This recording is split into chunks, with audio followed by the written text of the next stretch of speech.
everybody, Mrs. Houston here. Today's learning target is I can graph systems of inequalities. Okay, and when we're talking about a system, it means we have more than one. So if you look at this question 5 here, it has two different inequalities, so it's a system. So our first step is to solve for y and put it into our y equals. We're going to treat it just like an equation at the beginning. Okay, so the first inequality, y plus 3 is greater than 0. To get y by itself, we have to subtract 3. All right, and in this case, 3 minus 3 is 0. And on the right side, we actually do have like terms. 0 minus 3, we can subtract those two because they're like terms. So we get y is greater than negative 3. If anytime I'm going too fast, you can go ahead and pause the video. I just am trying to not make it a super long video. Okay, so go to y equals, and we're going to put in negative 3. You can take a quick look. Notice when we just have y equals some number, we end up with the horizontal line. If you go to the table quick, you can see a bunch of points here. Every single y value is negative 3. So if I graph negative 2, negative 3, I go left 2, down 3. Come on, there we go. Left 1, down 3 is negative 1, negative 3. 0, negative 3, I stay right in the middle, down 3. 1, negative 3, right 1, down 3. Okay, and notice we're getting our horizontal line. Okay, so that is plotting the points. Step 2. Step 3 is solid or dotted. You figure that out by looking at your inequality symbol here. It does not have the equal to, so this line should be a dotted or dashed line. Okay, you can put the arrows if you want, or just make sure that you go all the way to the edge with your line. Fourth step is to shade above or below, depending on what the symbol says. This says y is greater than negative 3. Greater than means to shade above. Okay, so I'm going to shade up from the line. All right, and then you're going to label step 5. Okay, you lose a point if you don't label at least one of the inequalities. So be sure you label, and then we're going to do the solution set after I graph the second one. All right, so our second inequality is negative 2x minus 5y is greater than or equal to 5. All right, first we have to solve for y so that we can put it into our y equals.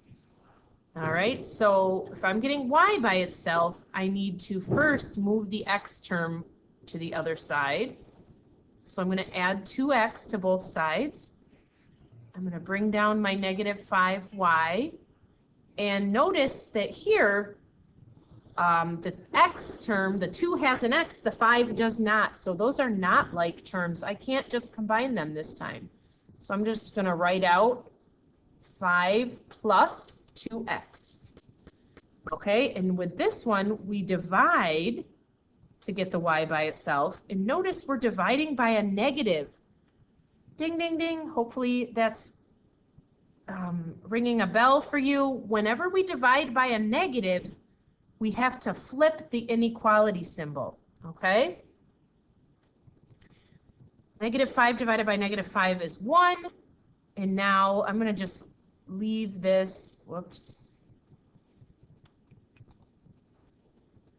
Oh man, 1y, and I'm going to leave this as a fraction. 5 plus 2x over negative 5. All right, put that into your y equals.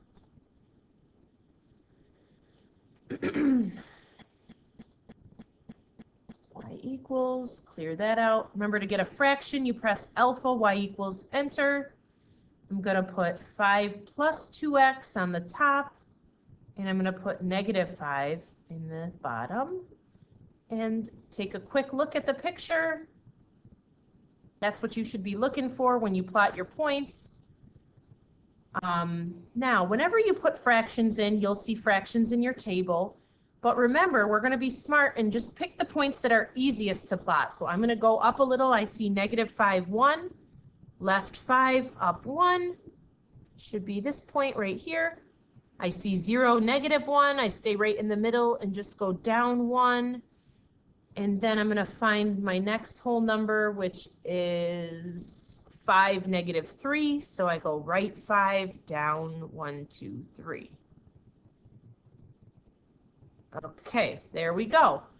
Now we plotted the points. Step 3, solid or dotted. When we have the equal to, remember that is a solid line.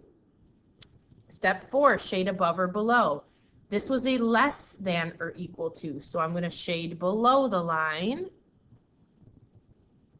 Okay, I'm going to label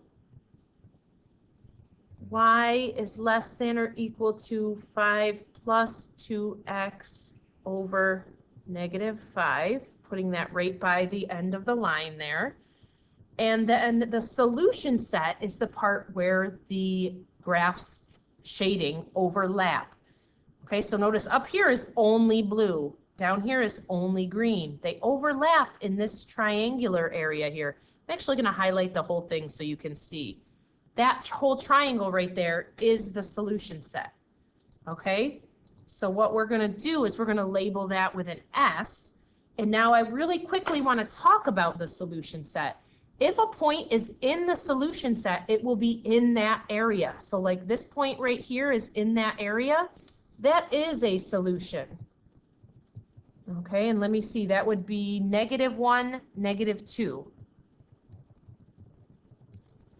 Okay, now where's a point that would not be in the solution set? Okay, that would be like this point over here. 1, 2, 1, 2. So not a solution. And maybe I'll even put an X through that. Is 2, 2. Okay, because it's not in the solution set. It's only the solution to one of the inequalities. It has to be in the area where it's true for both.